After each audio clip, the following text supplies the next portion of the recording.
Nigeria and UAE strategize to address visa issues.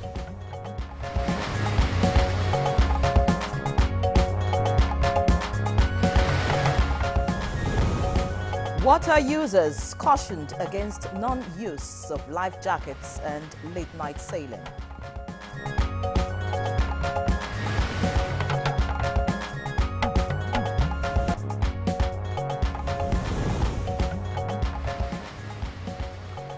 FRSC Corps Marshal sanctions Ondo sector commander over compromising standards.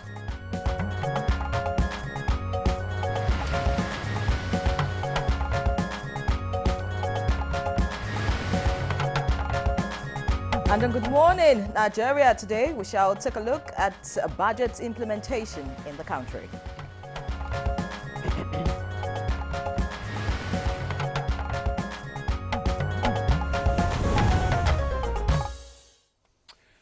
Yeah, before we commence our budget, I heard from the grapevine, Yenri, that you are still living off your last month allowances, which means that your budget skill is top-notch. Are you sure of that? Well, I heard. Your Okay. source may not be too correct. Oh, okay, no problem. Since independence, budget implementation has generated serious debates across Nigeria. The same issues affecting implementation have also lingered as well. And if you ask some, they would say these issues have lingered for far too long. Let me recall some. Of course, you want to make mention of poor planning, corruption, and issues with capacity. Well, over the years, several budgets have overlapped into others. For instance, Budget 2024 will run simultaneously for 6 months with this year's budget, wrapping up in June. And you recall that the 2025 budget was significantly increased, making it the country's largest budget. Well, some would disagree, based on the exchange rate, You're But right. now this implies that the country would have more money to spend this year. Now, though concerned persons are, however, seeking caution and fiscal discipline to ensure that inflation figures stay as low as possible. Yes. They believe that previous budgets were not implemented as planned, and also advise that ministries, departments, and agencies should carry out periodic reviews to ensure funds are judiciously spent. And since the deficit in the 2025 budget will be sourced from the Federal Inland Revenue Service, or if you like, the FIRS, the Nigeria Customs Service and government agencies, concerned persons say they should be properly guided to ensure targets are met. Yes, to ensure that the targets are met. So that has been described as a positive development, since Nigeria will not be printing more money to fund the budget. Experts also draw attention to factors beyond Nigeria's control that impact the implementation of the 2025 budget.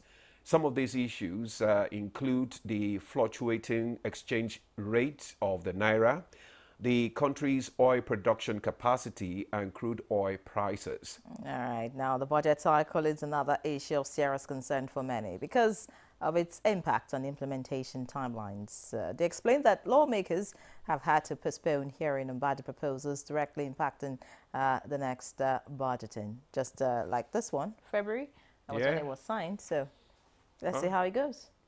Well, we just hope that it will be well implemented. The long debate on aligning fiscal policies to monetary policies is even more serious now because of how crucial experts believe this is to Nigeria's economic stability. Let me mention that there is also some attention on sectors where funds for the budget deficit will be channeled. And yes, the attention is on how they will perform. Now, some of them include the Bank of Agriculture, the military, talking about accommodation for military, that's the barracks specifically, military aviation, irrigation, transportation, and border infrastructure. So on and so forth. So on Good Morning Nigeria today, our attention is on budget implementation and issues that impact it. Welcome to the program.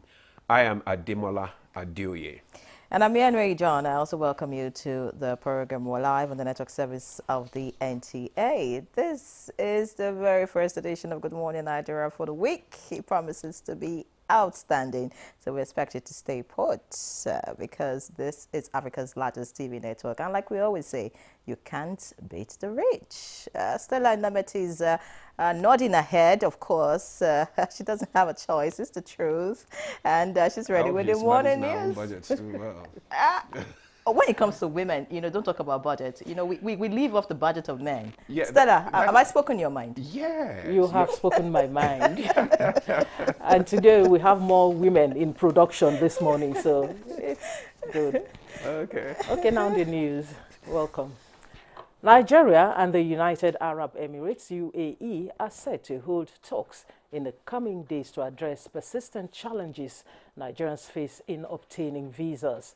The talks aims to resolve concerns over visa restrictions and strengthen diplomatic and economic ties between both nations. Minister of State for Foreign Affairs Bianca Ojukwu and UAE Ambassador to Nigeria Salem Said Al-Shamsi reached this decision when he paid a courtesy visit in her office concerning difficulties Nigerians are facing in obtaining UAE visas, especially tourism visas. In a statement, the State Minister acknowledged that both countries are enjoying cordial relationships through several agreements signed to foster economic cooperation. Bianca Ojukwu also thanked the UAE for the large consignment of relief materials it's recently donated to support flood victims across Nigeria, as well as vaccines for chickenpox patients to support Nigeria's health institutions. The State Minister disclosed that both countries expect to sign more agreements in the second quarter of this year. The National Inland Waterways Authority has cautioned waterways users against non-use of life jackets and late-night sailing to reduce incidences of waterways accidents. NIWA gave this admonition during the presentation of patrol boat and unveiling of river marshals in Kacha local government area of Niger State. It's unfortunate that we've been having some mishaps. Most of them are actually avoidable if precautionary measures are taken. And this is just one of the steps that we are doing now to see that the people are conscious, and they're also seeing that NIWA is not leaving them alone. There are other things that are also on the pipeline that we'll be unveiling as we progress. Meanwhile, the Inspector General of Police, IGP Kayode Egbetokun, has approved the postings of newly appointed Deputy Inspectors General of Police to key departments and formations within the Nigeria Police Force. A statement by the force indicates that the deployment aims to optimize their experience and expertise, enhancing operational efficiency and strengthening the force's ability to tackle evolving security challenges. According to the posting directive, DIG Sadiq Idris Abubakar has been assigned to the Force Criminal Investigation Department. DIG Benjamin Nebolisa Okolo will now lead the Force Intelligence Department. DIG Williams Adebola Wale assumes leadership of the Department of Information and Communication Technology. DIG Zigu Yakubu Kwazi takes charge of the Department of Operations. DIG Adebowale Ayinde Hamzat has been posted to the Department of Logistics and Supply. DIG Idegu Basil Kwoma will head the Department of Research and Planning. Additionally, the IGP has reassigned DIG Sahabu Yahaya as the head of the Department of Finance and Administration. Meanwhile, the Inspector General of Police has expressed confidence in the leadership capabilities of the senior officers, emphasizing that these appointments will further enhance the effectiveness of the Nigeria Police Force.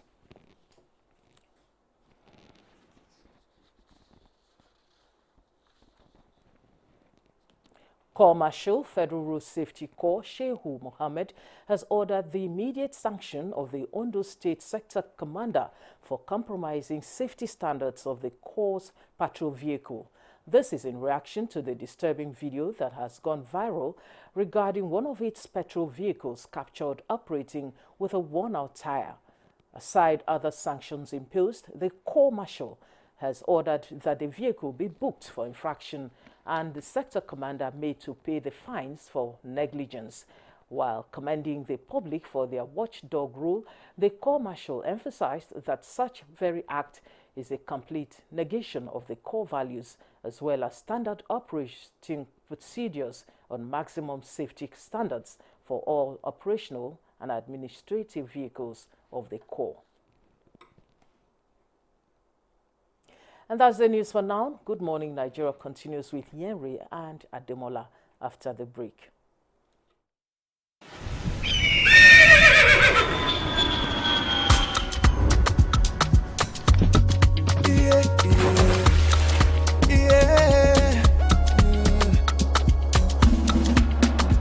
From the Atlantic across the savannah to the Sahara, we rise, a land of the free, we know they tire. We dream great, our spirit is undying. Resilient, rooted like palm tree. We swear in colors, with undying demand. We bet solutions, we ignite passion, yeah. Each ethnicity is unique, we have more than just a nation. We are Nigeria, we are Nigeria, strengthening unity. We know they carry life. We are Nigeria, we are Nigeria. Together live the dream of a land with great destiny. We are Nigeria. I am the real Nigerian. Brought to you by the National Orientation Agency, NOA.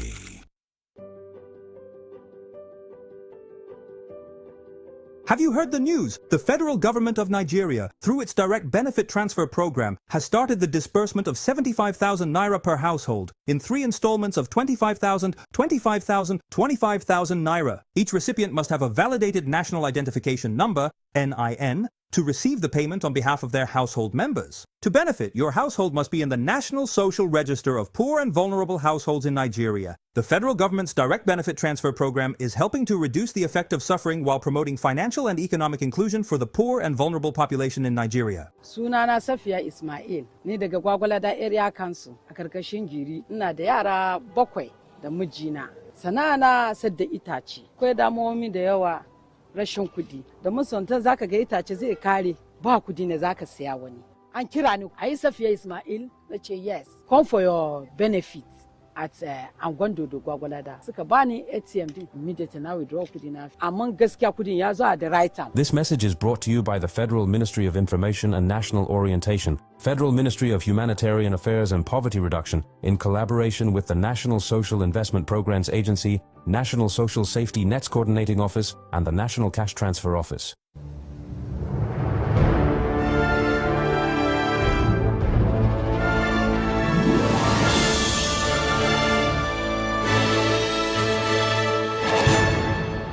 TerraCube is available in beef, chicken, jollof, and shrimp flavors at attractive prices of 50, 100, 200, and 500 naira. TerraCube, unwrap joy, unleash taste.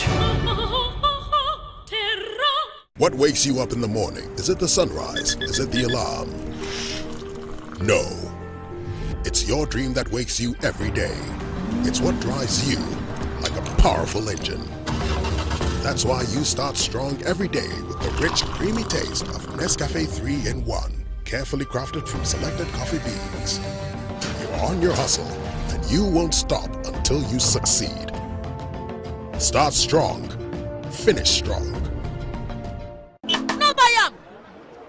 But why? No see say this big bull bag of rice no get the new big bull holographic seal. Not true! Introducing the Big Bull Holographic Seal Tape, your favorite authentic Big Bull rice, 50 kg and 25 kg. Now with holographic seal tape. This is to ensure you get the premium product from Big Bull Rice. Do not buy if the holographic seal tape is not on the bag or is broken. Big Bull Rice. Tasty rice nourished you. The holy month of Ramadan is here again. A month to submit to the will of Allah. A month to share. A month to care. And most importantly, a month of goodness. Start well and end well with the goodness of peak milk at Sahar and Iftar, and share the nourishing goodness of peak milk with everyone around you. Ramadan Kareem. Peak. Reach for your peak. Imagine lovely meals you can cook with these ingredients. You spend heavily, but no guarantee of a tasty meal. Not making a right choice of seasoning cube can ruin your meal, money, and confidence. For a tasty meal, do not compromise. Choose Gold.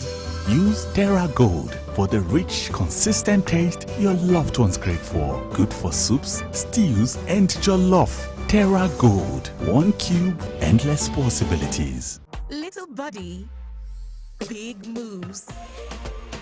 Little brain, big learning. Your little child is eager to do big things. Every sachet comes with the nutrients they need every day. Made from natural grains, contains protein and fortified with iron to support their physical growth, learning, and development. So you can fully enjoy your little one's big moments of growth. Nigeria is perched on a treasure trove of solid minerals. Gold, coal, tantalum, tin, but none is more critical to our future or the world's future like lithium. Let's talk about illegal mining operations. What is our strategy?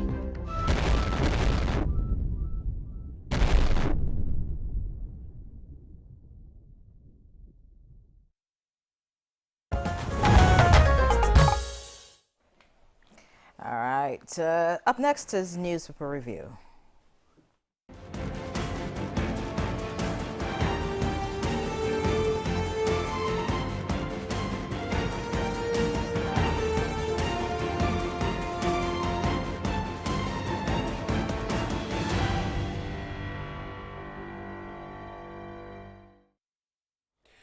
Well, our newspaper reviewer is here. Chooks, good morning. Morning, Debola. How are you doing? Great. I think Arsenal is effectively out of the EPL race, so I'm not a very happy man. Neri, how are you doing? Very well. You're welcome. Very well. Thank God I'm not a fan of Arsenal. The heat is treating you well? Very well. Okay. I'm finding my way to manage it. You just have to live with it. It's okay. Or can you change it? Only God can. All right, let's see what the papers have. We don't intend to change the headlines, so just read it as it is. We'll begin with this Nigeria this morning, and it leads with Rivers suspense suspicion over Governor Fubara's invitation to lawmakers. The writers, the letter was circulated through social media and released on Sunday via SSG's Facebook handle. Says lawmaker, he should just implement Supreme Court judgment. Governor seeks meeting on withheld salaries, Assembly seating venue, representation of budget. All right, that's on page 4. All the details you can find there. Away from that, insecurity, just beside the masthead, that's the kicker. Stop the menace, Catholic bishops tell federal government. All right, we have a picture story here, and of course, it's still on Women's Day celebration. And below that, we have Abacha family tackles IBB's claim on June 12 annulment. Looks like the last has not been heard concerning the book by IBB. The writers, Babangida was in charge. It's just attempting to distort history. That's on page 5 of this Nigeria. So let's move quickly from this Nigeria now, see what the blueprint is offering this morning. The blueprint looks a bit different. The lead story here says, a journey in service. Take responsibility for June 12 annulment. Abacha family tackles IBB. The writer urges Nigerians to ignore attempt to manipulate public perception. All right, away from that, gunmen kill Kwara Mieti Allah chair Idris Abubakar. That's on page 7, not a good one. And above the masthead, all right, let's look away from the masthead. That's not a story to be read, but let's see below the picture story here. We have Fubara Bows invites Ame Wule-led Rivers Assembly for talks today.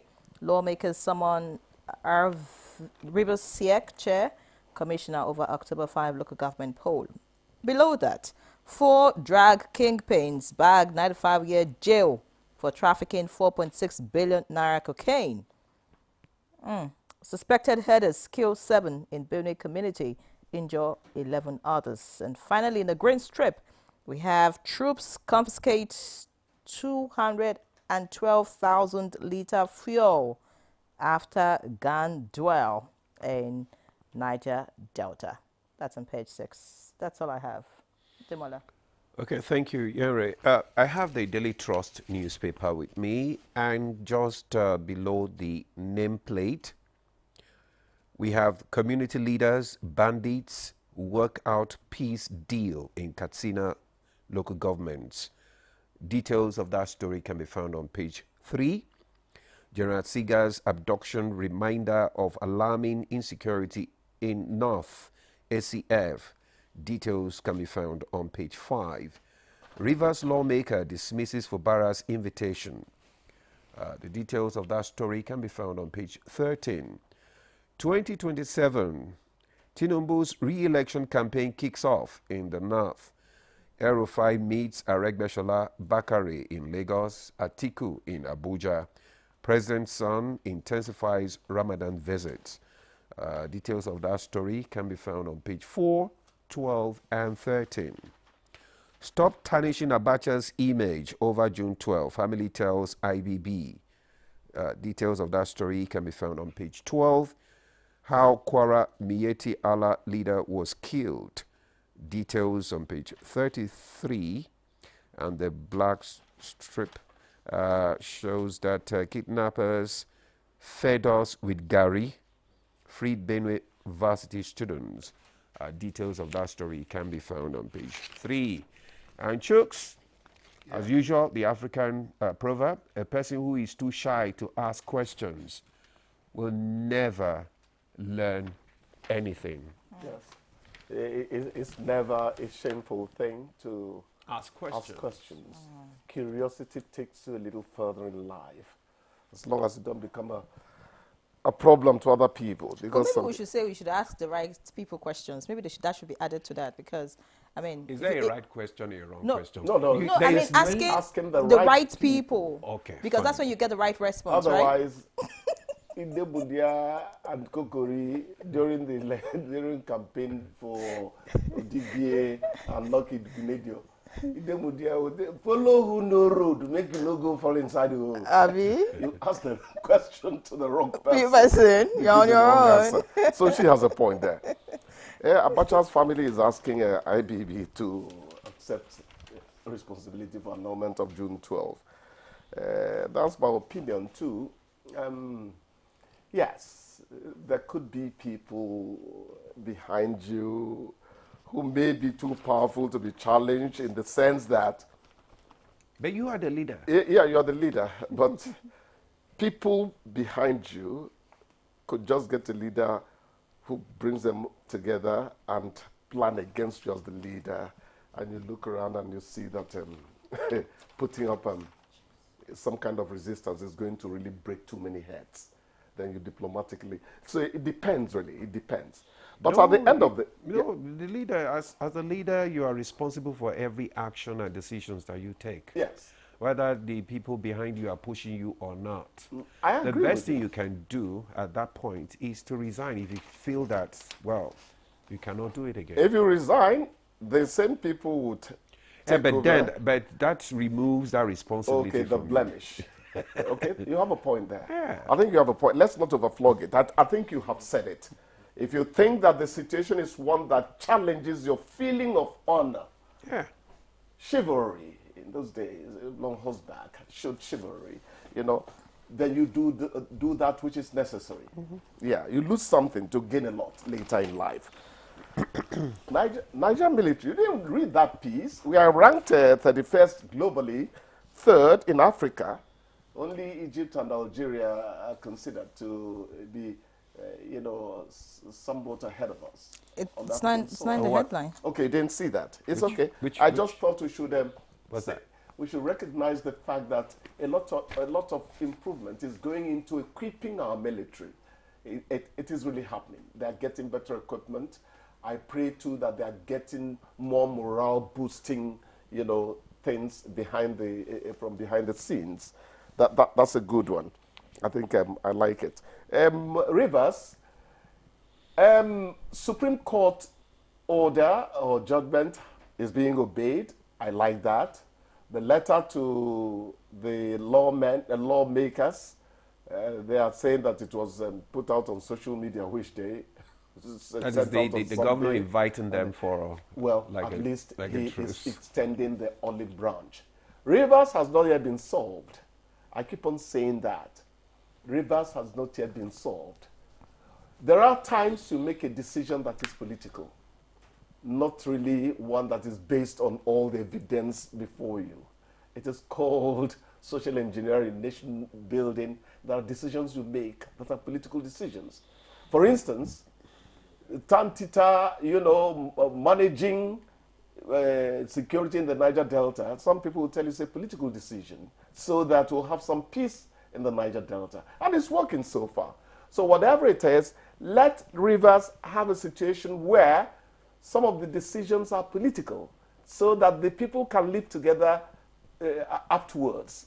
I hear some groups in the Niger Delta there. Somebody was actually saying this cannot be like Alame Seya being pushed out and Jonathan takes over. That was Ijo taking over from Ijo. This one is a different case. So they are setting up their own little scenarios. Let us not say, look, the court has ruled. Let them just. Rivers has not yet been solved. Let us all put heads together. Mawule and his men, for instance, should not get in there now and say the first thing is to impeach Fubara. I don't think it's going to work out properly for Rivers. If that's then that's my opinion. I don't think they are planning to impeach him, but what they are asking is that he should represent the budget and all. Sure. But that budget has been overtaken by events. That's the point. So maybe they're talking about 2025 or whatever, I guess that's why the governor is inviting them to be, I think they would eventually you've spoken well, Chukwudi. I think above all, they should just think about how to impact the people of Rivers State. Yeah, bless you. It is the voter, the people who elected you that should be king. It is not your politicking. Yeah, in the United States or the UK, you do this kind of thing, you're punished at the polls. But here, when 2027 comes now, we are this English word is a big problem for me. We are pacified with the sachets of salt and 2 noodles of rice. Stomach infrastructure. Stomach infrastructure. How is he doing? That's an aside. Are you his keeper, by the way? Okay. That man was wonderful. No, but I mean, every right-thinking Nigerian should know that whether 2 noodles of rice, like you have said, or a sachet of salt, it's no longer stomach infrastructure. That can no longer take you anywhere with the current economic realities and then what Nigerians have gone through in the last few months. I think it's important that we begin to see our vote as our power, begin to see how we can bring in the right leaders who would do the right thing. Very important. Just so that we can be prosperous as a nation and, of course, as a people. Drop ethnicity. Let's look for a Nigerian that will lead Nigeria properly. So that's true. So we need to do the right thing here, Chooks, by letting you go so that we can continue our conversation. Thank you. Thank you so much, you pleasant punisher. We take a break now. Good Morning Nigeria continues. Stay with us. The Nigerian national flag represents our country's history, culture, and identity. It was designed in 1959. The colors are Emerald Green 2.0, which represents agriculture, and Immaculate White represents unity and peace. Know how to handle our flag. Illuminate the environment or don't fly the flag overnight. Do not fly a dirty or tattered flag. Take such flag to the nearest National Orientation Agency office for proper disposal and replacement. The national flag can only be flown at half-mast on the directive of the federal government. The national flag must be flown at the same or higher height when displayed alongside other flags. Don't burn or allow the national flag to fall on the ground. Do not print, decorate, modify, or insert the coat of arms on the flag. Our national heroes are not buried with the flag. They are honored by presenting it to their next of kin during internment. Respect our national flag. Be a real Nigerian. This message was brought to you by the National Orientation Agency, NOA.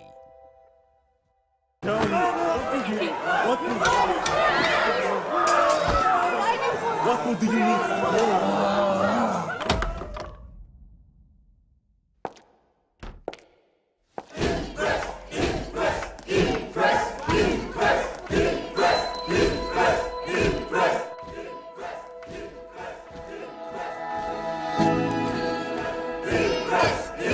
Guys, food is ready.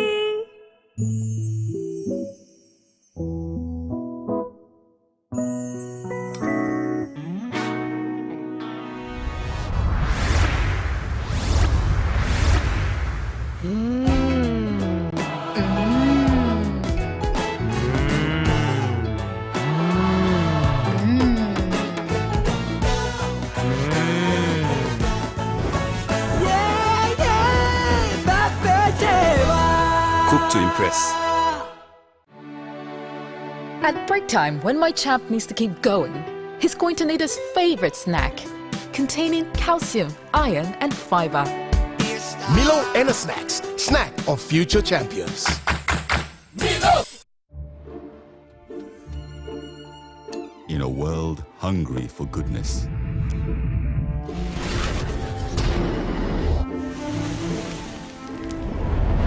with a splash of Golden Terra oil, a mom can transform a frown into a smile. Make a lunch hour a happy hour. Change no thanks into yes please. Provide care when her nearest and dearest needs it most. And resolve family feuds without blowing a whistle. Providing tasty, nourishing family meals is all that matters. The world needs moms, because where there are moms, there is hope, happiness, and love. Golden Terra Oil, or pure love. Our major currency unit is the Naira, while the minor unit is the Kobo. They are both in notes and coins. The Naira is more than just a medium of exchange. It bears the images of our heroes. So, stop abusing the Naira. It is a criminal offense to spray the Naira at events. Stop stepping on the Naira. It's not your enemy.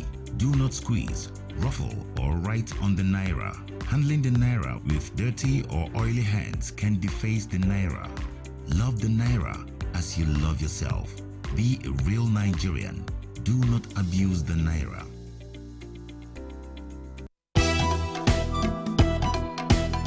Welcome to Silver Oasis. Silver Oasis, a TV series dedicated to aging and older persons in Nigeria. Be part of this series and discover the transformative programs crafted to give a new lease of life to our senior citizens, courtesy of the National Senior Citizen Center. The National Senior Citizen Center is the oasis for the senior citizens. For thought-provoking discussions on aging, geriatric social care, and issues that matter most to our senior citizens. Silver Oasis. Silver Oasis. Silver Oasis. Tune in to Silver Oasis on the network service of the NTA every Saturday at 10:05 p.m. Silver Oasis, improving the quality of lives of senior citizens.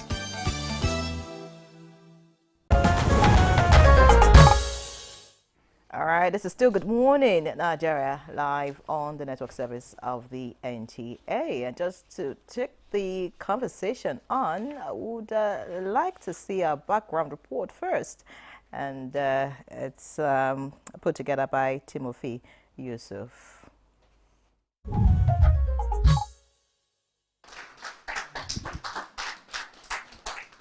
Nigeria's 2025 budget implementation is already underway, with a total budget of 54.99 trillion naira. However, it's worth noting that the 2024 budget implementation has been extended by 6 months until June 30, 2025, meaning that as for the 2024 supplementary budget, it's running alongside the 2025 budget. Regarding the progress of the 2024 budget implementation, the Senate reported a 50% performance rate in capital expenditure and 48% in recurrent expenditure. Some key points to consider in the 2025 budget are allocations to defense and education compared to the 2023 and 2024 budgets. The health budget, for instance, was increased by more than 1 trillion naira in the 2025 budget. Extension of 2024 budget is another key factor, as the 6-month extension of the 2024 budget implementation aims to sustain progress made and achieve the budget's objectives. Another key factor is the supplementary budget, wherein the 2024 supplementary budget is part of the 4 budgets approved for the year 2024 fiscal year, which also includes the main 2024 budget and 2 supplementary budgets.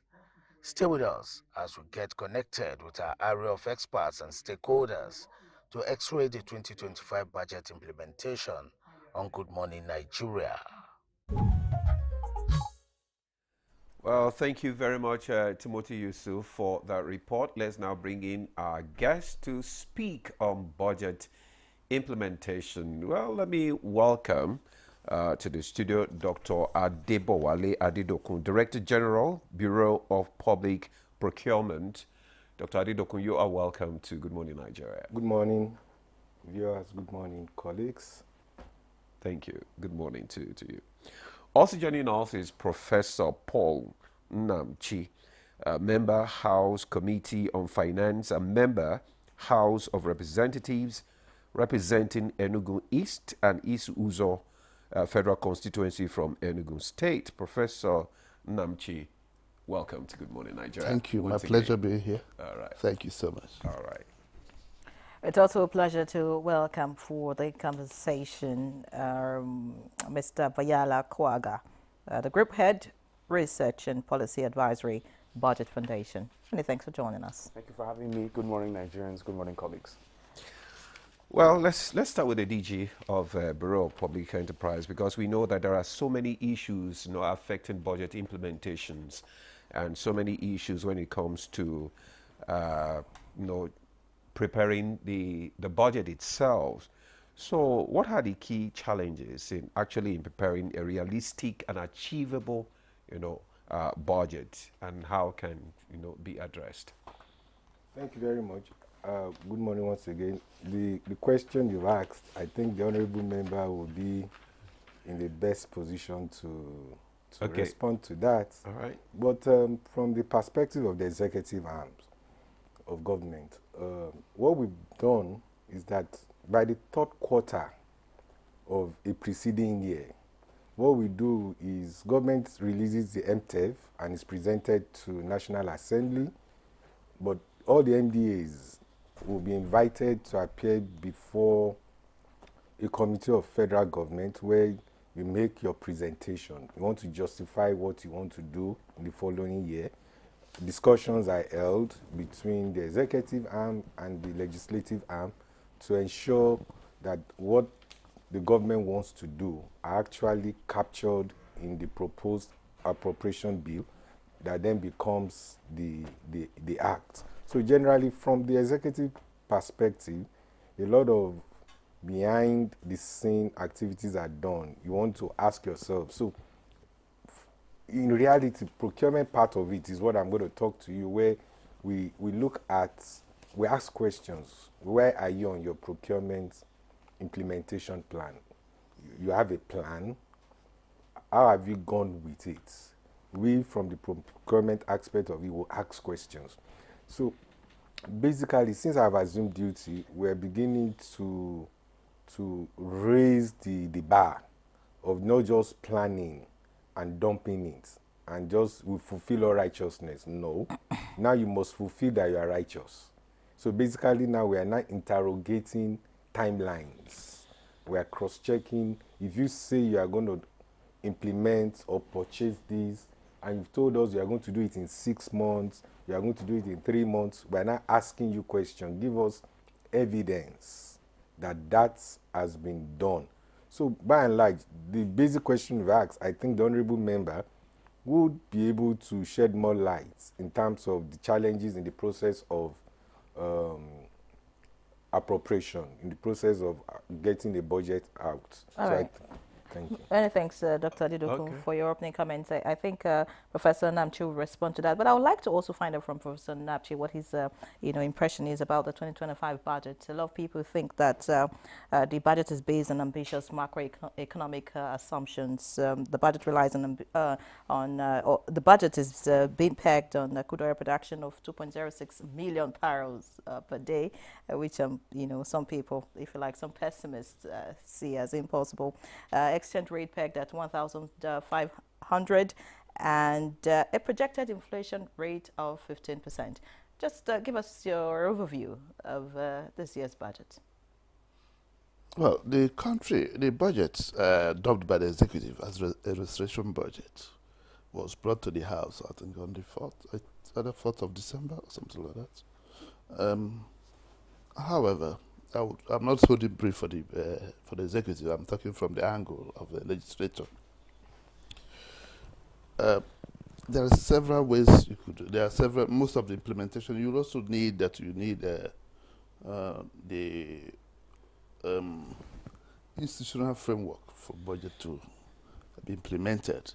But by coming back to what you said, that means that means the Ministry of Finance, the Auditor General, the legislatures in terms of monitoring, and also the central bank. These are one of the institutional framework for you to get budgets well implemented in the system, and some other issues that you might also will discuss probably. But in the case of whether it is ambitious or not, I think it is doable, because as at last year, I think I was in this program sometime, and I once said. As at that time, it was 1.8 barrels per day, 1.8 million barrels per day. And this one was at 2.0 fractions. 6 million barrels per day. It's also good for that we are a bit optimistic. And I also think that most of the crisis in Niger Delta has actually receded. So, and from the federal government angle, they're also making inroads in that of Ogoniland and others, which I feel they must have factored into that in terms of the budget. But also, I also look at what is going on with the tax regime. If the tax is being reformed so that there will be a bit of compliance or higher compliance in the society. If that will be those budgets, the tax regime will be short of more or strengthened more to avoid a lot of evasion. Plus the budget that's going on. So it is doable, in my own opinion. And also from that angle, because you also have to be optimistic about that, but not overly ambitious, but also it is ambitious. I would also say that it's ambitious and doable, in my own thinking. I think that's the question, whether it is doable. Yes, it is doable, because you will also see from the commentary that there's increased budget in terms of defense. That means the people, the government envisages that the military will also, they need security to ensure that there's increase in production. I don't think you mentioned that from your commentary, you didn't talk about that for agriculture. If there's food security, there will be rural economy. And that's why the government is, putting more money in security so that, the farmers can go to the farms and, improve agriculture and all that. But some of the challenges that that I asked him the question, maybe you can throw more light. When it comes to budget challenges, what are the issues involved? The issues in budget challenges. Yeah. One is over ambitiousness, where you think that budget. I'm sorry, trying to come back to this, but somehow where the executive thinks or thinks that the revenue over dependence on the high income revenue. And also, we also know that we are more or less a mono economy, where we just have oil is the mainstay in the Nigerian economy. And it's a lot of volatility in the system, where you can't just determine the price because of by a country. You may have a projection of, I think, $75 per barrel, and maybe after some time you see it going down. So it is dependent on global issues, not just on local issues. However, in our own case, what we need to do is to show up to have the required number of production, while leaving the other one to global management and global transactions. I think the government expects, envisage, not expect, envisage that is doable, and I'm sure that at the moment the oil price is going down, but also our production is also going up. Okay, thank you very much, Prof. Okay, let's come to Viola now. You are the head Research and Policy Advisory Budget Foundation. From your own perspective, let's have your own your opening remarks now concerning this budget preparation and some challenges and how these challenges can be, tackled. Thank you so much. I just hope I don't sound overly critical.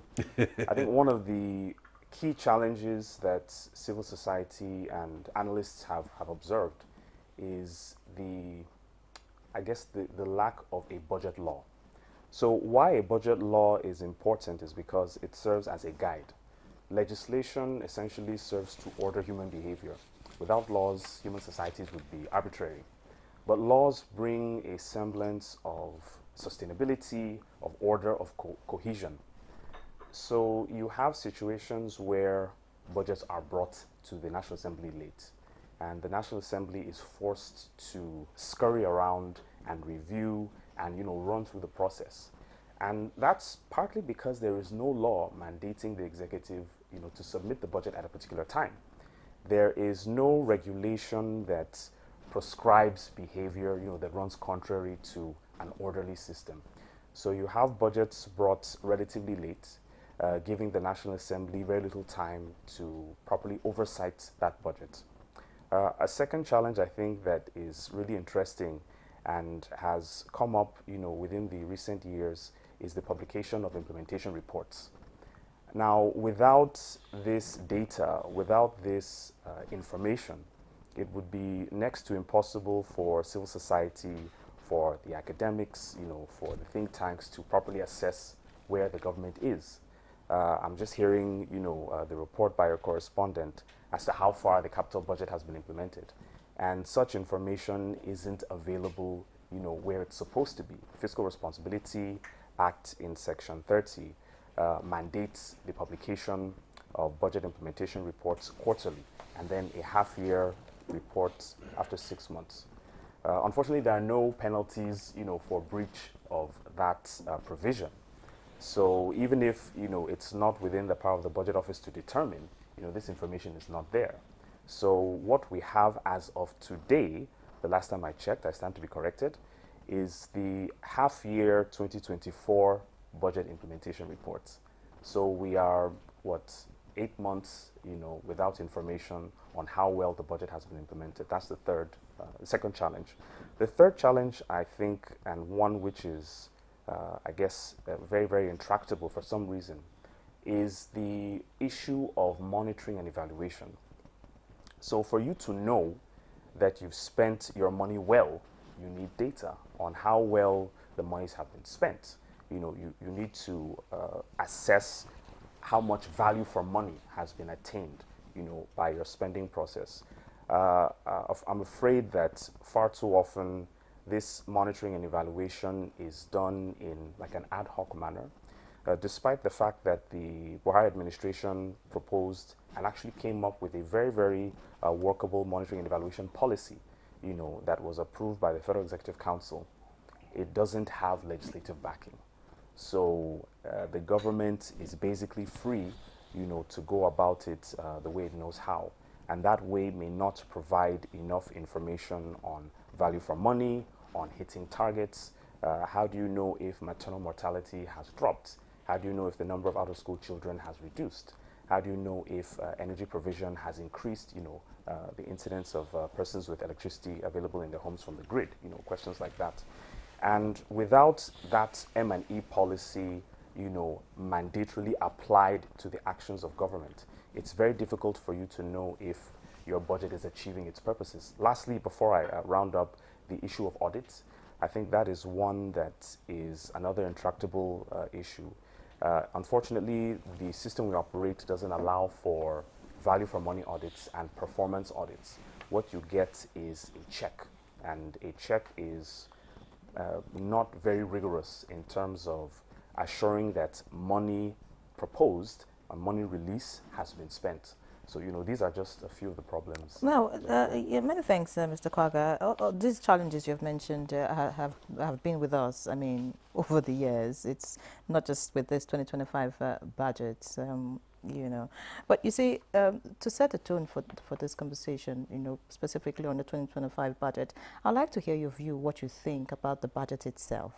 Some have said, well, this budget may just... the content, may just be, if properly implemented, you already mentioned that that's a challenge, but well, if we can surmount implementation challenges, then it's likely going to take us further than where we're coming from. I want to hear your view about that. Do you agree with that line of thought, looking at the fact that in this budget, we intend to borrow 9.22 trillion naira, which is higher than 7.83, which we borrowed last year? Just speak about, your concerns in this budget. So the conversation is really around optimism, cynicism. Budgets are plans, essentially. And where you are unable to tie your plan to actionable, measurable results, you will consistently miss your targets.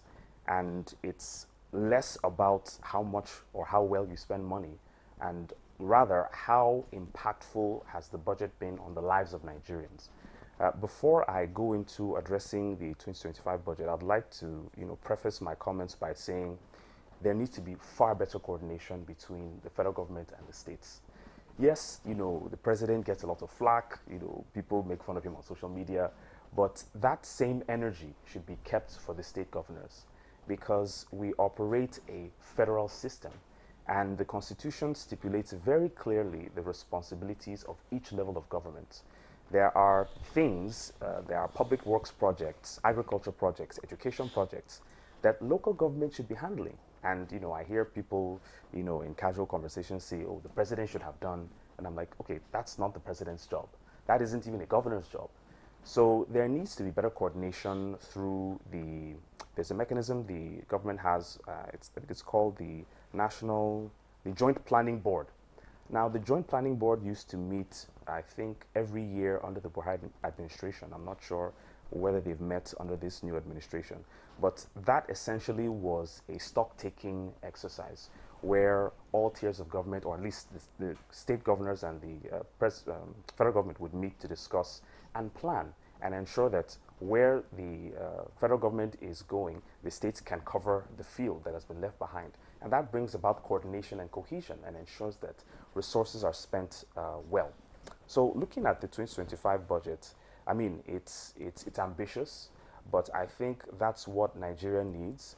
If you look at countries similar to Nigeria in terms of population, or countries with far less, 1/3 of our population, they are spending twice, 3 times, what we spend in our budget. So the issue really isn't about we're spending too much.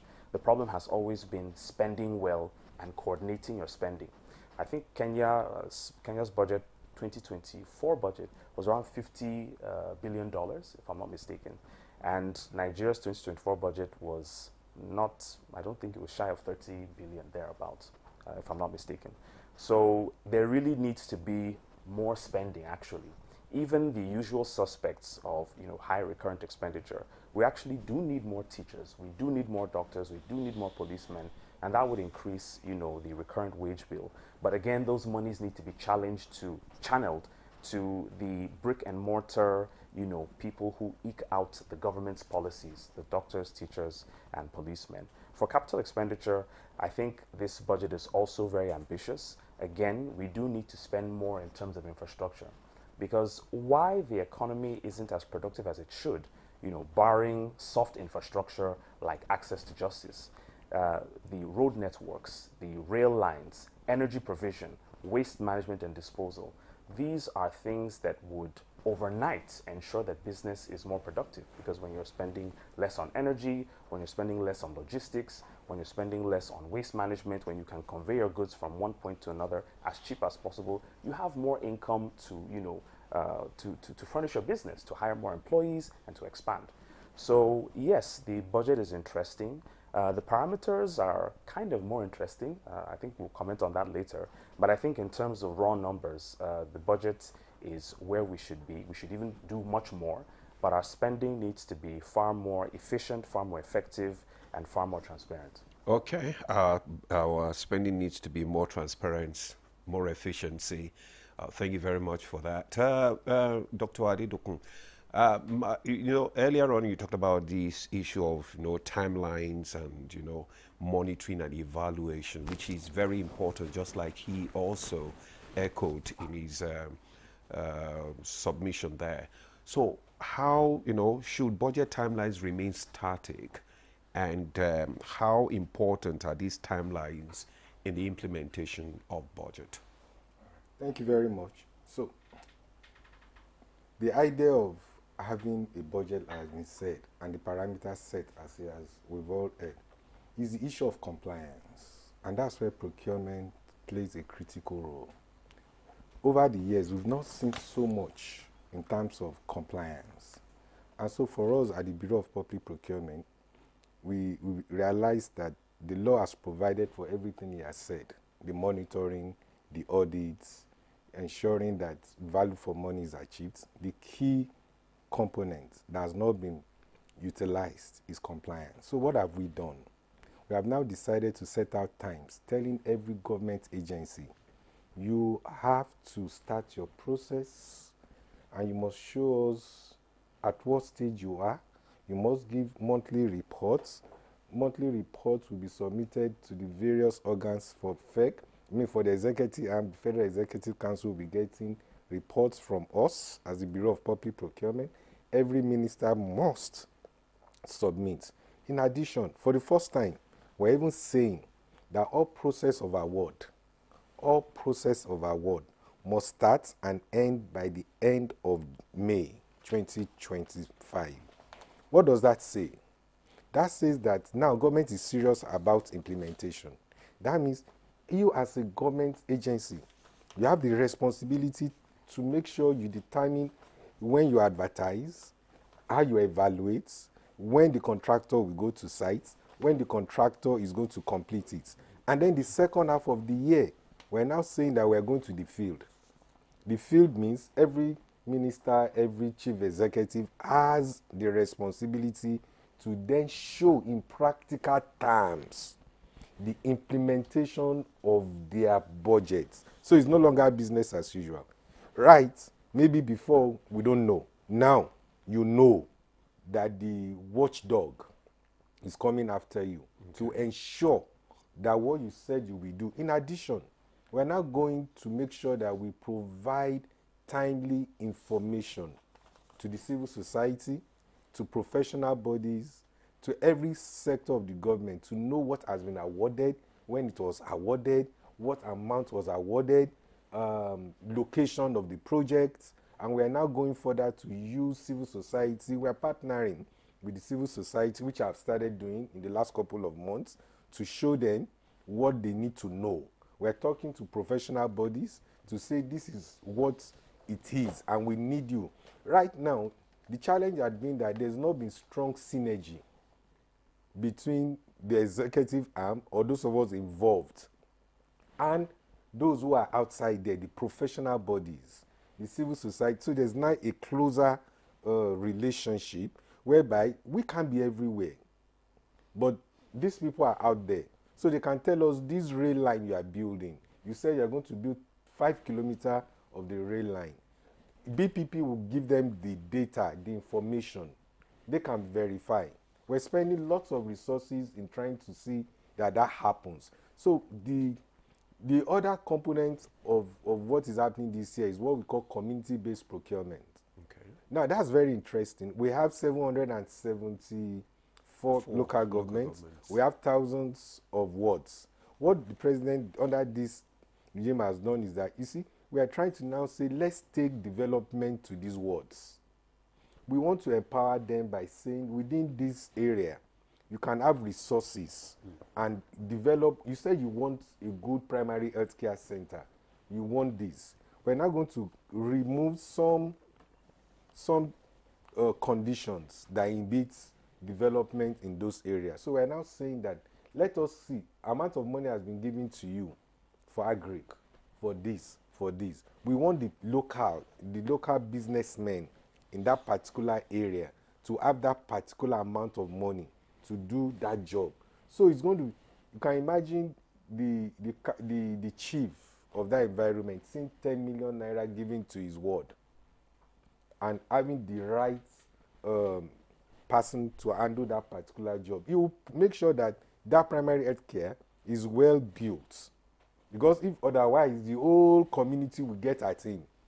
So government has said within a particular threshold, and as we have heard, President is trying to up the approval threshold that will also help to improve the turnaround time of project implementation, because if you increase the threshold, you are also giving more room for ministries, agencies, parastatals to be able to move faster rather than waiting for higher approval, and by that we lose time. So a lot of things have been put in place, like you mentioned. Do you have enough officials to, carry out all this monitoring and evaluation you are talking about, Okay, or are you working with subnationals, like the state government and local governments?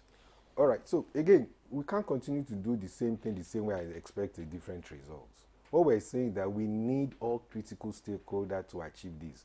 One is the civil society. So we're going to give them all data and empower them to go to the field and check. We have professional bodies, engineers, architects, medical professionals, agri professionals, IT professionals located across the country. We want them to have that power to be able to give feedbacks on what is happening in those sectors. You see, we must go sector-wise. We can't be a jack of all trade and be a master of none. We expect engineers to monitor the roads. Nigerian Society engineers, the Koren, they should be able to tell us the quality of the road being built from Abuja, Kaduna, Kano, Portiscom, in every local, because BPP is just the regulatory body coordinating to ensure these things are brought to life. So associations, professional associations needs to up their game to be able to tell government this is quality or this is substandard. The second leg is the subnational level, the states. We have a platform where we are working with the states bodies to be able to say, we are giving you information about federal projects located in your states. Please give us up-to-date reports.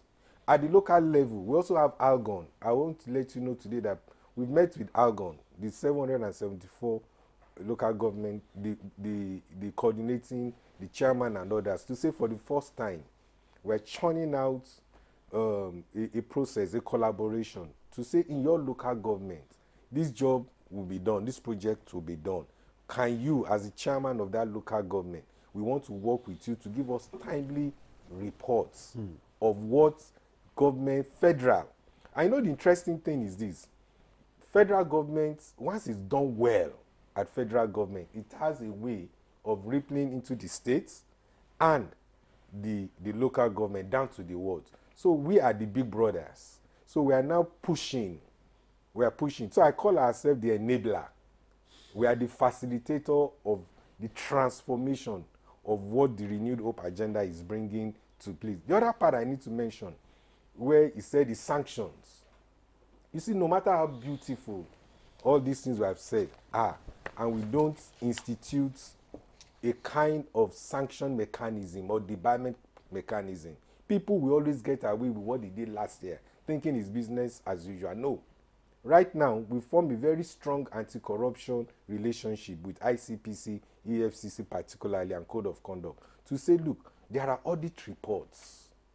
There are M&E reports we have received from civil society that we have conducted on our own. We have seen infractions. Please, can you go and investigate, even if it's one that we are able to deal with? And also with National Assembly, we are churning out for the first time in years the rate at which we are churning out audit reports and M&E reports to National Assembly is something that should gladden the minds of Nigeria, because they will take them on and ask them, why, what have you done with this? All right. Many thanks, Dr. Adedokun. From what you have said, it looks like we're going to see the budget performing better, or if you like, Nigerians will begin to feel the impact of the budget. But I want to find out, how does the Bureau of Public Procurement intends to deal with inflated costs? Because, you know, when these things are done, you know, some numbers are manipulated, you know. So how do you want to check that, just so that, I mean, we can begin to recover some money and block some leakages? You see, when I hear inflated costs, there are a lot of parameters that make Nigerians perceive that projects are inflated. And I'll tell you straight ahead, under my watch, we have what we call price intelligence. What we're doing now is, when we receive a request, by the way, prices, once we advertise, and that's the goal, once we advertise projects, we understand that there are exceptions to that law of advertisement. We understand that. But you see, the best way to make sure costs are competitive is to ensure that agencies advertise. Because what you do in that case is that markets drives the costs. Don't forget, in preparing your cost of a project, you are going to look at cost of security. You are going to look at cost of providing fuel. You are going to look at cost of payments, cost of funds. All these are parameters that determine how the cost of a project will be. So there are other arms of government that are dealing with timely payments to contractors. So at the end of the day, when we see that a project costs so, it's not because it's being inflated. These are the parameters that makes it look. But however, from our side, is that we are not doing what is called, we've created a unit called Price Intelligence Unit. Okay. That Price Intelligence Unit is to daily monitor cost of items, off-the-shelf items. You want to buy AC, you want to buy these. Those are commonly used items. If you go to construction, we are relying on the data that we are working closely with Ministry of Works and other agencies that gives us what rates are happening. So we're going to soon publish, because all over the world, there has to be a benchmark. It's no longer going to be at your discretion. No, there are parameters that determine what a cost of 1 kilometer road is.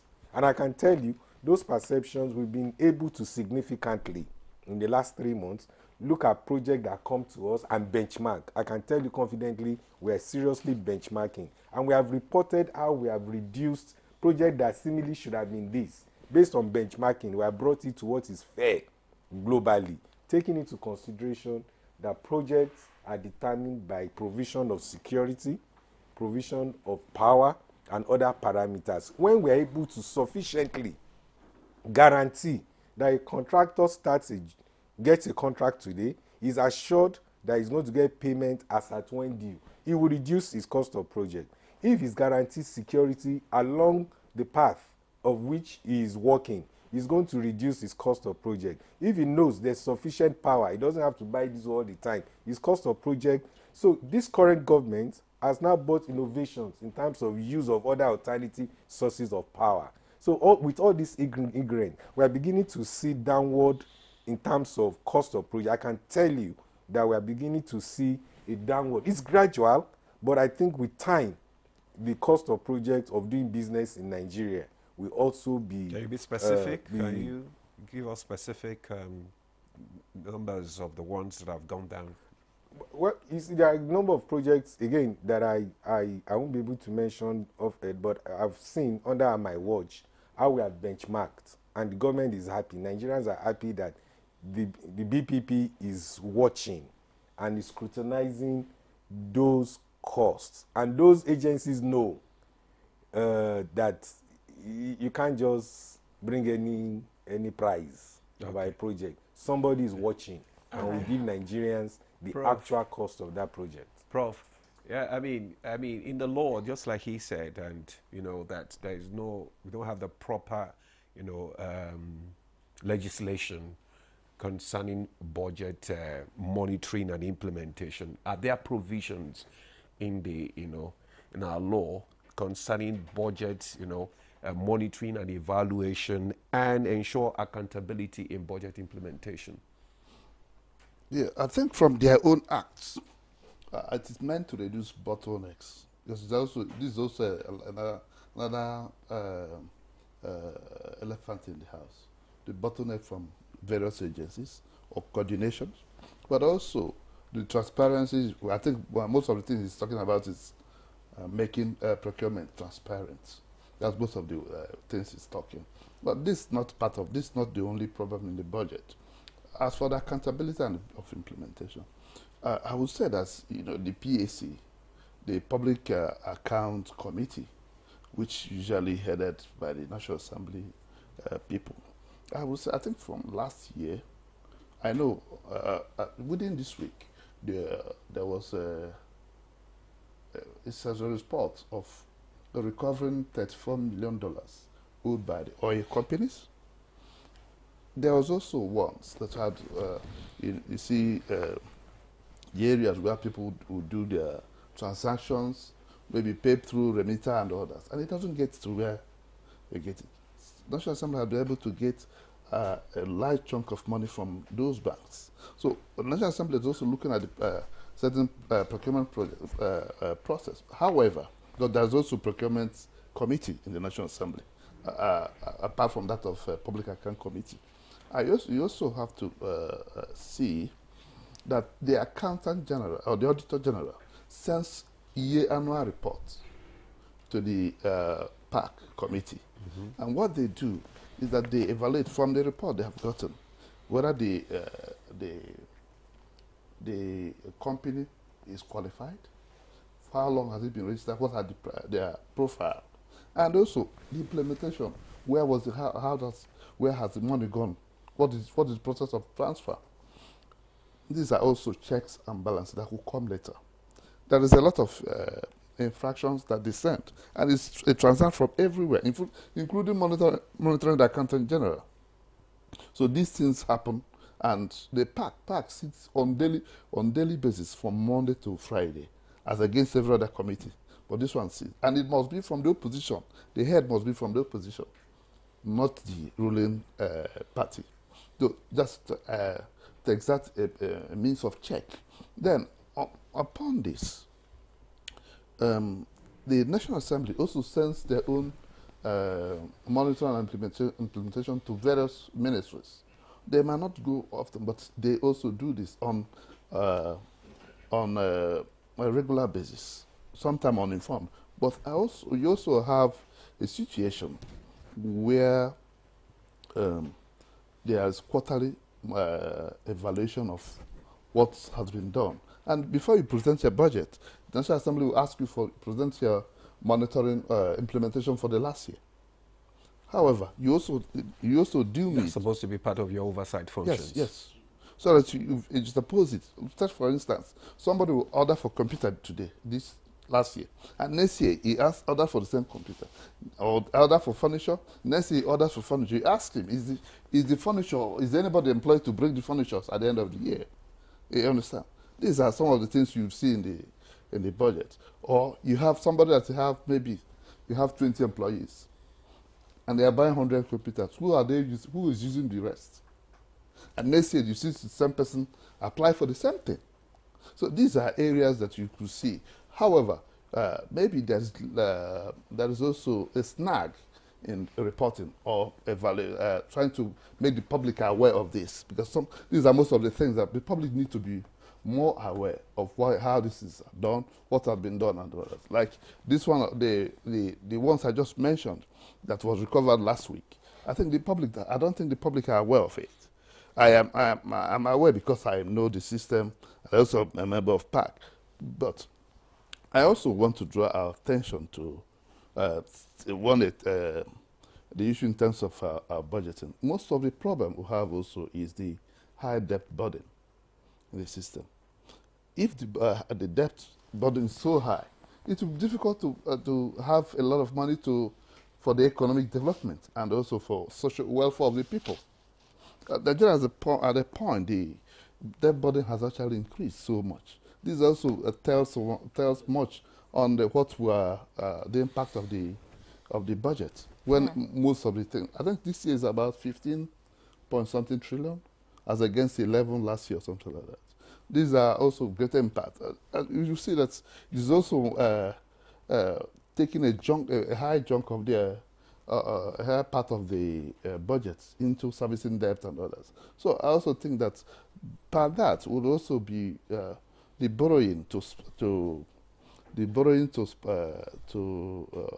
pay for budgets is also a lot of things that is also hampering the system. Right. If you borrow this year, next year, it will tell on what you have next year. So it must be a manageable debt and making a law of debt ceiling. That's like you have in US when you have a debt ceiling and all those. Yeah, we don't. These are very important aspects that might be looked into. Professor Onamchi, I'm sure that Mr. Kwaga would respond to that borrowing part. A lot of people have said that Nigeria must continue to borrow. Because like you have said, I mean, we need to make our budget really big. We need to do a lot of big things. And of course, hopefully we can always pay back this debt once the economy is stable. Yes. Borrow responsibly, of course. And that's where the issue of transparency, having efficiency in the whole implementation process and all of that, just so that it leads to a better economy, which eventually we'll be able to pay back without stress. But, you've mentioned a critical aspect that there's lack of information out there for the public. And I'm asking, whose fault is it? Because, I mean, we see House of Assembly, go for oversight functions, and the National Assembly, do oversight functions, and they do that behind closed doors, without coming out to address press on what was discovered, what happened, and what went wrong. I mean, so some of this information are if you like, concealed. No, so when maybe the question is, what should we be doing right, just so that the information is out there? But talking about the public and getting the information out there, public participation in budget process is also important, Mr. Kwaga. What do you think? Because, I mean, we have a lot of, looking at 2025 budget, for example, I'm sure there will be some things in it that the people do not really need. It's like you're talking about building an airport, for example, when the people are looking for access road to their farms so they can, get their produce to the market. And then you're talking about an airport or maybe a stadium or something. Engaging the public to know what exactly they need, to make their lives better. Do you think we're doing all of that? As well as possible. Just a moment. Before you answer that, let him just answer that other aspect of oversight functions. Yeah. All right. Let me tell you, before every committee has a department of press corps attached to them, and wherever they're going, they pay for. Obviously, NTA will follow. They pay for. It's not about following; it's about the information that is. No, it's not. It's done in the open. So they are there during the evaluation. They are there during the monitoring. They are there for the press conference. Before you leave an oversight, you must give a press conference. Mm-hmm. So it is maybe under reporting somehow. And when you are especially in the committee room, even during budget, they are there. Do you understand? So I actually think maybe there's low reportage in this case. So the National Assembly goes over. You can't go for any oversight function without the press. It is a rule. So it isn't about the information. But what may happen is that maybe when most of the report comes out, it is about last year evaluation. Maybe. But on daily basis, on monitoring basis, the National Assembly goes with the press corps, both from those in that state and also those coming from National Assembly. It's a rule. And that's why you have the press corps there. If you ask most of the workers in National Assembly, every committee, you have an attachment that of people from NTA, maybe from other organization. And they also don't pay. They don't pay for their own trip. The National Assembly pay for them to go there, and also pay for their upkeep till they come back. Okay. Well, now you're putting the fault on the doorstep of the media. We'll talk about all of that. But Mr. Krager, I'd like you to respond to public participation and what exactly is public interest compared to projects that are meant to make an administration feel good. So the first thing you talked about was who's responsible for providing information. I'm afraid I'll have to bring that to the doorstep of the executive because most of the regulation, the oversight, the authority and control, lies with the executive. So for instance, when you're talking about the provision of budget data, like I mentioned earlier, the Fiscal Responsibility Act in Section 30 mandates the Budget Office to provide this information, but there's no penalty. So essentially, we can go about not having budget implementation reports. Part of the blame also goes to the National Assembly, I guess, because the Auditor General, for instance, is meant to have reports from the Accountant General for him to consolidate his audits. But there is no stipulation in law mandating the Accountant General to submit it within a particular time. So the Accountant General basically has, so when it comes to the monthly submission of monthly reports, there's an open window for the Accountant General. Yes, order requires them to submit these things on time, but there's a window for them, not to do so. And even the Public Accounts Committee, that he mentioned earlier, that the Honourable Member mentioned, there's no law mandating the Public Accounts Committee to present that report from the Auditor General to the public within a specific time. So they have some level of freedom. I guess the framers of the law had an idea, that this process is complex. But the disadvantage of that is that audit reports tend to come out later than they should. So when it comes to the issue of public participation, during the 2023 budget, if I'm not mistaken, the Speaker of the House invited several civil society organizations for a town hall meeting. And I thought that was quite remarkable because it involved honorable members of the House, principal members of the House as well. The chairman, the House Committee Chairman on Public Accounts was also at that meeting. And there were several civil society organizations there, some of our collaborators were there. And there was a robust conversation, between us. Unfortunately, that was not replicated.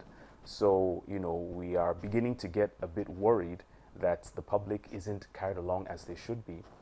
For the 2025 budget, the National Assembly had the budget brought very late. So I suspect there was little they could do. Is that an excuse? Well, it depends on how you look at it. So if you are brought a budget, in December, before you carry out your planning, before you carry out your internal administration, you also have to think about the orderliness and the cohesiveness of the process before you think about, calling civil society. Far too often, you would get poor responses because there really isn't enough time, to call people around. I'm not exonerating the National Assembly, but I guess in some way the submission of a late budget, hamstrung them from calling the public in. But they still could have, even if it was virtual, because a lot of civil society organizations, have relatively good internet capabilities. So, that's just by the way. But I think that there does need to be greater inclusion. Like the DG of the BPP just said, we are collaborators. We are not antagonists. We are co-creators in this democracy, in this development that everybody wants to see flourish, because it's in the interest of the National Assembly, the executive, and civil society that Nigeria thrives. So we're all out, to see that process come to fruition, or at least see the country develop. So very quickly, before I round up, I'll just say that, we want to implore the National Assembly, to take the stance of the BPP and call civil society, into the room. We are eager, we are willing, we have a lot of information, we have a lot of data that we think would add a lot of value to the work the National Assembly does. And I'll end by saying, budget as an organization would not exist, if the National Assembly was a bit more inclusive and a bit more transparent. We want to see the day where civil society organizations reduce and the National Assembly really steps up, to that position, because essentially we are doing what they are doing, and that gives civil society some level of legitimacy. But the ultimate power actually resides with the National Assembly, and we want to see them do more, step up to that plate, more than often. Okay, thank you very much, Mr. Viola. Yeah, just like you said, you are collaborators, but not antagonistic.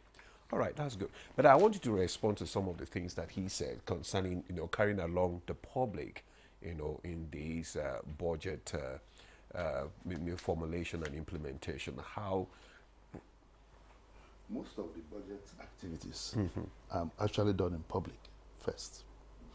You would agree with me that over the years, well, since we've been in the National Assembly for the past, in this 10th Assembly, one thing they have done is have also had a committee on civil societies, just to make sure they integrate them into what the National Assembly are doing, or educate them or more, or they have a closer information about what we do. That's having said that, the general public, as usual, most of the things that the National Assembly do, they publish that. And apart from inviting stakeholders, the general public are also invited to witness this or to make contribution. So like the tax bill, most of those things, even in the budget. The budget at a point you also invite. But this last budget, were you able to, because of the time frame, were you able to invite civil organization and the public? Yes, it depends. Yeah, it depends on, because it's done department by department. Yes, they were there during the budget. And the only problem you might have is that to have for scrutiny, the House of Reps would have done theirs, then you collaborate with the Senate. But when, because of that, because of the limitation in time, then you see joint sections, because of the time frame. You have to do joint sessions, whereby, but initially it could have been the House will be doing their own, the Senate will be doing their own. So that the Senate would have maybe improved the quality, probably. However, it is not that this year budget oversighting is less in quality, but it may have maybe stepped up some other things. So, all right, many thanks, Professor Nnamchi. Dr. Adedokun, before we go on a break, I'd like to find out, you already spoke about what the BBP intends to do, or what you're already doing to make sure that this budget, meets expectation. You talked about announcements, public bidding process, and all of that. But what do you want to do about non-release of funds as being an issue to how projects are done and completed? Because, I mean, an organization may come up and say, okay, this is what we want to do, and maybe what they have is just half of the funds, as at the time they're doing that. And then somehow they don't get the other part of the money. So I don't know. How do you want to, is there anything that BP can do, or what can we do really, just so that when projects are started, we can meet timelines, and of course it can have impact on the people? All right, so again, let me emphasize there are three components: the expenditure, the procurement, and the revenue side. You have the expenditure, the revenue, and the procurement. These three have to work together. The revenue must make sure it gathers all the revenues. The expenditure must be ready to pay as at when due, and procurement must facilitate that the process gets to the point of payment. Now, what do we do? In terms of funds, I have seen the last couple of weeks the intention, the directive of Mr. President asking those who have the responsibility to release funds are put on their toes. I have seen that. So, and I'm sure under 2025, there's that framework that the Minister of Finance, Budget and National Planning, Office of Accountant General are doing to make sure that when projects are completed, there will be a massive improvement. Like the Honorable Chairman have said, in 2025, in terms of releases, there will be, I'm not saying a total, but there will be significant achievement in terms of releases. The other part of it is what I said, that agencies of government have to start their processes Because you see, just wait for money. But don't wait and say there's no money, so I can't do my procurement process. That's a wrong approach. It's against the law. What we're now saying that start your process. What you don't do is to issue an award letter to a contractor, because once you issue, you are bound. But start the process and wait. When the releases are available, then you pay. Interestingly also, is to know that even in contractual processes, there are milestones. It's not that you need all the money at once. Some projects will last 3 years. 3 years. So in phases. In phases. Some projects but we will also last, know that there are projects that shouldn't last that long, There but delay as a result of non-release of funds. Yeah, so that's what I've just told you now, that there's a deliberate plan under 2025 to match what you are awarding with timely release okay, of DG, funds. we'll take a break now. Okay. When we come back, you will complete your thought. So we take a break now. The conversation continues after the break. Stay with us.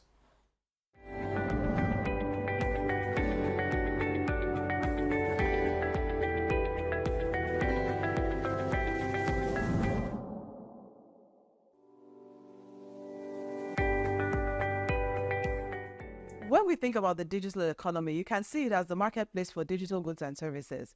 And increasingly, it's becoming a force to reckon with and an incredible contributor to economic growth, because we've seen the growth in technology and digital platforms. Technology has if it really permeated every aspect of life and business, the way we live, the way we work. And when we talk about the digital economy, we're really talking about leveraging technology and digital platforms in a powerful way to drive growth, to drive solutions to problems, to drive applications, and to provide services. The digital economy is something that has the potential to help Nigeria leapfrog a lot of its development challenges, right? Because think about what the mobile phone did for Nigeria years ago. That is the potential we have for digital, because it has a way of reducing the barriers to innovation.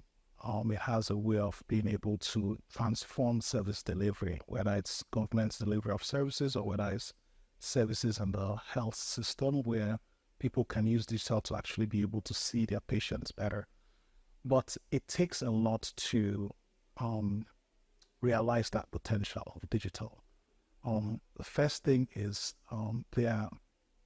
like every other thing, there's an infrastructure you have to build to be able to make sure that digital economy can thrive. Think of something like, capturing that happens in Nigeria, right? Where you capture, people's biometric when they go for a driver's license, when they go for passports, and each of those are separate things. Largely a system where you're able to streamline that and actually have a platform that exchange biometric information that makes it easier for people to access passports, easier for people to register to vote. But today it's very tough, right? But those are basic infrastructure that needs to be invested in. A lot of it is through government and private sector collaborations to make it happen. If we're looking to accelerate growth in the Nigerian space, we really need to look at enabling the digital economy. That includes providing digital infrastructure, connectivity, because that's the highway, like the highway that everything rides on.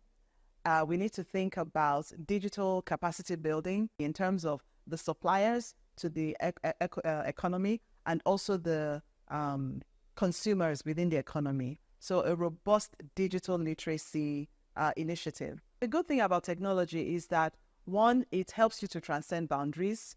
Two, it creates a level playing field, really, because if you create a solution, a technology-based solution that is applicable in this environment, that same technology can be applicable, exported to other environments. And, technology platforms also help drive collaboration, right? When we're thinking about innovation, when we're thinking about business growth, collaboration is an important part of that. So when we think about the impacts with the rest of the world, we find that actually technology platforms are giving us an opportunity to engage more actively, to collaborate, to create partnerships, to even export our knowledge and services for people to engage with. All the great things I'm talking about technology and digital platforms, they need access, internet access, broadband access. So we need to make sure that access is more available and affordable for the average user. The most important thing is to think about where you want to go as a country and actually what type of policies are going to help get you there. You know, there are examples of countries who've been able to transform using digital, for example. There are very clear things those countries did to be able to make it happen. So a lot of this, the pathway to be able to solve these problems are not mysterious, right? It takes courage of the policymakers to be able to understudy some of these things and bring in the policies that work to be able to help them.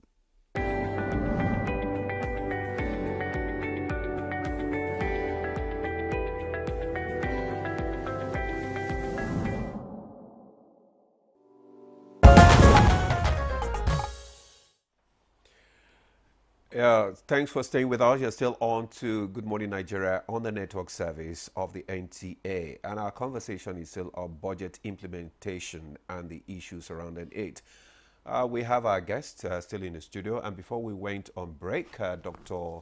Adedoku was speaking on the release of funds for project implementation. Can you quickly just complete your thoughts there? Yes, like I was saying, basically in terms of release of funds, we expect the Office of Accountant General of the Federation, who was just appointed recently, to ensure that releases are made to all the MDAs. I can tell you, under 2024, a lot of projects are waiting for payment. And I'm sure, based on Mr. President's directive that I'm aware of, the Accountant General is expected to make sure that those projects are paid for so that Nigerians can get value. The bottom line is value for Nigerians. They want to see good roads. Of course. They want to see good hospitals. But how do you manage when you have a budget of 1 year spilling into another? For instance, the budget of 2024 now spilling into 2025, which is going to run up to June of this year. So what are some of the issues that you encounter as a result of monitoring both at the same time? Well, like, you see, the 2024 budget, the funds for it are already appropriated for. It's a matter of the MDAs to make their requests through the GiveMix platform. And there's the bottom-top approach. Once you send in your request for payment, the Accountant General should naturally process that. That's one. So there's no conflict between 2024 and 2025. So the funds for 2024 are already there for MDAs to access. And some of the 2024 budgets provisions are also ongoing in 2025, meaning that there's already an anticipation that some of them will not be completed, but they made provision for it to be ongoing in 2025. So there should be some seamless transition from 2024 to 2025. Then the additional thing in terms of is the monitoring and evaluation, which on our platform, on the Nocopo platform, we have two components on the Nocopo platform. One is the planning. This is what I want to do. The other end of it is this is what I have done. So we have not mandated 3 months after the expiration of a budget cycle, you must upload on the Nocopo platform that this has been done. We take that data and share it with our partners, the civil societies, the professional bodies, to say, in addition to us, we set up teams. We can't do everything. Don't forget, Nigeria is huge, but we can do random sampling. By the time you do a random sampling, you send the right signal that if you are caught, then you'll be in. Not only that, now EFCC, ICPC are also on board with us. So there's that collaboration where we can't see, they should be able to see. So a lot of invitations are being churned out to MDAs to come and account of what they have done with that record. So our records on Nocopo will share with our colleagues in the different arms of government, with our colleagues in the civil society. The next is the ADIZA's coordinating unit. Now, there's a very neat, close relationship between us and her. By her giving her data to enable her monitor the progress of major key procurement activities. I think the next leg is what I call us to introduce e-procurement. That's very essential to us as a nation now. We're huge. So by the time we're able to introduce electronic procurement, anywhere you are in the world. That's bringing in technology. Yes, technology, use of technology. Once we can do that, I've been in a particular country where they are doing a road construction, and I didn't see many people. So I went to the engineer on site, and I said, please, how are you monitoring? I just noticed that on the equipment, there's a monitoring gadgets that as the project is being worked on, is feeding a central system. So it's real time. So they will know the quality. They will know the quality, the time, and that's what we will enforce. We're trying to do electronic procurement, and the next level is to see if we can introduce real-time monitoring of projects. Another end is to get presidents and other key people to have a dashboard. We want to create a dashboard where, as projects are awarded, every stage of implementation, every key people are seeing it on the screen. Just like you have the tower, where you can see how all the aircrafts are moving, where they are at every point in time. We want to translate that to the procurement process, where we can see the cycle. Oh, you have done this, you have done this. National Assembly, on their own, electronically can see. The executive where the contractors have defaulted, have there been sanctions? Because there are a lot of projects that we see. They'll put a time frame, maybe 1 year, 2 years. And after 4 years, the projects are not just completed and we don't hear anything. Have there been sanctions, you know, of such in the past? Yes. Again, in time past, we have seen a bit of a low downside of it. The attack has always been on government officials. I know to do the wrong thing, you require two sides, the demand and the supply side. So now we're checkmating the demand side. Now we need to get to the supply side. Now, if a contractor, in fact, in recent weeks, we have also forwarded names of contractors under my watch to investigative body to ask them to refund money. Some have been written as I'm talking to you. Some contractors have been asked to refund government money that they have collected without delivering projects. Many more are undergoing investigation. They're not in now. Public space. We don't have them. Yeah, because it's an investigation. At the conclusion, you can't just go to the public and say you have been found wanting. However, what we are doing now is that we're creating on our platform complaint mechanism, where on our website we want public to tell us the location where a contractor is working and is not performing. That data will help us. We're also going to debar. There's a debarment process to say contractors who have been consistently consistent in doing wrong things. We are going to publish them so that nobody patronizes them anymore. All right. Many thanks, Dr. Adedokun. You know, because of time, we need to begin to round off this conversation. You know, many thanks for your thoughts. But, you know, on your response about government being, it's always the government side whenever a project is not completed. A lot of people get to say, well, without, you know, people in government compromising with the contractors, I mean, the contractors cannot, you know, dare to do what is wrong, you know. But maybe, of course, like you said, with these sanctions, we can begin to see a change. Mr. Kwaga, as we round up the conversation, we're talking about budget implementation, and all of that is because we want the average Nigerian to feel the impact of government. We want budgets on paper to translate to reality, I mean, to infrastructure, to good roads, to, I mean, better services for the Nigerian populace. Lack of continuity is also another issue that has affected our budget implementation over the years. A DG is changed. For example, I mean, you can hear the DG of BPP with so many great plans. He's changed tomorrow, all of that goes. I mean, somebody else comes with, I mean, something different. You know, there's a school to be built, and then something just happens to whoever is in charge, and then the school is stopped. They are thinking of starting foundation for a new school. I mean, at the end of the day, we don't really see, you know, tangible things on ground, or if you like completion, or if you like projects that would better the lives of people. What can we do about that? Is there anything that we can do just so that, irrespective of administration, people in government, who is the head of the agency or whatever, projects that are started are completed? So the first thing that needs to happen is, again, I guess with the National Assembly, we need legislation.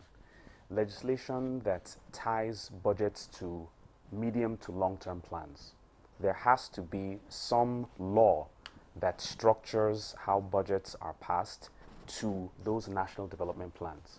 And infractions, deviations should be punished.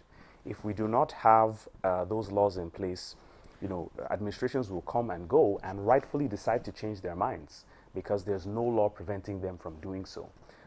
Another thing that needs to be done, again, the National Assembly, is we really need a budget law, an organic budget law that stipulates what the executive does when they do it, what the National Assembly does when they do it, how the budget implementation process, the monitoring, the evaluation, the audit, and the repeat of that cycle, you know, is to happen. If there are no laws guiding society, society will, you know, be arbitrary. And, you know, you have the things that we see today. Thirdly, you know, like I mentioned before, there needs to be better synergy between the three tiers of government. From local government to state to federal, that joint planning board needs to meet more frequently, and there needs to be public engagement, you know, in how these projects are conceptualized and how they're implemented. Because it would make no sense for a state to do a federal road and vice versa. There needs to be some cohesion, there needs to be some sustainability, there needs to be some you know, some well-placed provisions that speak to specifically what these various tiers of government should do. I think if those things are addressed, you know, by and large, I think the budgets will translate to better realities. Okay, thank you very much, Viola. Prof, he talked about the need for us to strengthen, you know, the legislation, especially when it concerns, you know, budget monitoring and implementation. How do you go about now strengthening the various institutions and agencies responsible for this? From the conversation we have had so far. I also want to say that we are not short of laws. Well, what we are short of is implementation or compliance. However, there's room for improvement. But you know, at the end of every third quarter, before the budget, the ministry, every organization's revenue generation will come with their MTEP medium-term plan, because the budget has to be tied to that MTEP. So they come up with it. So no budget is yearly. It's tied to the long-term plan. And they are mandated to come to the National Assembly, most of the Committee on Finance, to defend them and ensure that these are the paths from the executive will do. The first ministries to come, the agencies to come. When they come and present this, you evaluate them as before the budget. And when the budget needs to tie to them. Maybe the legislation is talking about will be, are they really tied to the long-term plan as development goals? Are they really sustainable? Are they really accountable? These are the things. Then, before you start talking about innovations and others, maybe these are the areas to be done. I'm not saying that every law has been cooked completely, that everything has been done, but you don't believe that there is need for us to strengthen the various institutions as well? Of course. That's the bane of our national development is institutions not strategic enough and not strengthened in this case, whereby institution there's no deterrent and there's no punishment. These are major aspects of our pitfalls, where people can do whatever they want and go scot-free, and where there's no deterrent, there's mistakes bound to be repeated. So these are actually areas, I think, that laws need to be maybe harnessed. But if administration comes and continues to strengthen, I believe that we'll get to that El Dorado one day. Yeah. All right. So we'll begin to make it more inclusive and Okay. Yeah, thanks, Professor Namchi. We need to round now, and of course, would begin to round off our thoughts. Dr. Adedokun, you've spoken really well. Listening to you talk about procurement is key in all of this. Really, it's very important in how the budget translates at the end of the day, whether good or bad. You have said what you want to do, your plans and all, but I'm just thinking. You cannot do all of this all by yourself. So how do you want to get the right team in place? So that, there's no one trying to do the wrong thing somewhere. You talked about civil society. I was also going to ask Mr. Kwaga, because, there's this narrative now about some foreign bodies influencing what civil society does, I feel like, NGOs and the like. But speak to us in your own space. How do you want to get the right team? We're talking about Nigerians too. Yeah, just so that we can get this done and get it right. Thank you. First, we need to build trust in the public. It's key. Nigerians have to trust us. I need to endanger in the hearts of Nigerians that things are no longer the same. Public trust. Secondly, is what we call inclusiveness. Right now, we need to get women. I've said it several. If you are going to cook a good food, forget whatever anybody will say. A woman cooks and needs a good food. Please say that louder. Yeah, Mr. Ademola needs to hear. It is I need to contestable. repeat We've had Hold on. had some There's no two ways. contest where the men won, actually. No, I'm glad it's coming from a man. So that's why I wanted to speak louder, please. You see, that's just normal once in a while, but it's not the norm. It's an exception. Women are endowed to cook well. No doubt. And they are managers of resources. No doubt. If you give a woman money, go back, you'll find that she has kept some change. And That's she why will I asked ensure. her this morning. Hold on, She's hold still on. living on. Don't let me lose my touch. Women have a way of cleaning the house well. If a woman cleans the house and I clean, there's a difference. So if we get more women to participate in procurement processes, you will see that roads will be better, our hospitals will be better, our schools will be better, our languages will be well spoken better. So we must help by getting more women to participate. Thirdly, we have those with disabilities and youth. Youth of Nigerians are the best in the world with innovations. Come on, let's get them to come and do projects. Now, the other part is data analytics. We must get our civil society, professional bodies to begin to analyze data. When you analyze data, you can give government sense of direction. That's why we must release information to them to analyze what's the level of poverty. Fourthly, that we must do is to help small and medium scale enterprises. You see, we're choking them too much with our rules. We need to calm down a bit. We need to lower the procurement rules. That's why small and medium and micro enterprises are not functioning. They are not at par with their global bodies. So on our watch now, we see that that's the tool for rapid economic development by us giving them. I can't be comparing a Nigerian farm with a foreign farm that has the financial might, and I expect the Nigerian farm to do well. For us, as the enabler of economic development and growth, we will need to take on board the small-scale businesses and give them some succor, give them some conditions that will allow them to grow and allow our best brain to beat with the best in the world, and you will see changes. All right, thank you very much. Vayala, let's get your perspective. What are the takeaways from this conversation that you would advise that the policymakers should hold on to? So for the executive, just like Doctor said, there needs to be a lot more information put out. We need to transform our thinking into one that looks at measurement, because it's from measurement that you'll be able to plan, you'll be able to implement policy.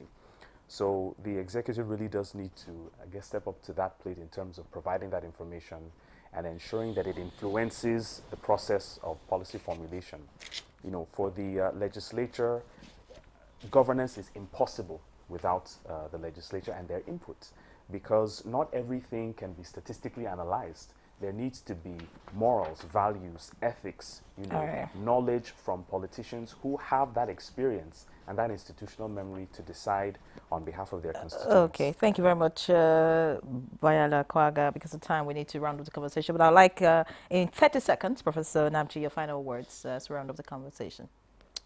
I think from the budget perspective, our people need to break all the bottlenecks, remove all the politics about budgets, and make sure that the institution are strengthened to offer the country the national development and the stable economics that they deserve, including social welfare. Thank you so much. Then there's a force in the National Assembly to step up our M&E so that the people will see the impact of why they have voted us. Thank you very much. I'm glad that is coming from you, Prof. Fantastic way to end the conversation. There can always be room for improvement. Oh, of course. That's the largest room in the world. Yeah. Professor Paul Namchi, Member House Committee on Finance and Member House of Representatives representing Enugu East and Isuzo Federal Constituency from Enugu State. It was a pleasure to have you. Thank you. Many thanks. The pleasure is mine. For your thoughts. And of course, Vayala Kwaga, Group Head, Research and Policy Advisory, Budget Foundation. It was a pleasure to have you. Thank you so much for your insights and look forward to having you some other time. Thank you. And yes, DG, Bureau of Public Procurement, Dr. Adebowale Adedokun. Thank you so much for joining us again. Of course, we want to see all of the things that you said, translate to reality, and see our budget better perform this year. Thank you so much. Thank you. So that's... well, that's Good Morning Nigeria. What's your takeaway, by the way? Women are better cooks. Well, you're better. I agree. All right. Well, that's Good Morning Nigeria for today. Thanks for being with us. My name is Ademola Abioye. And I'm Yanri John. Live locked on the NTA.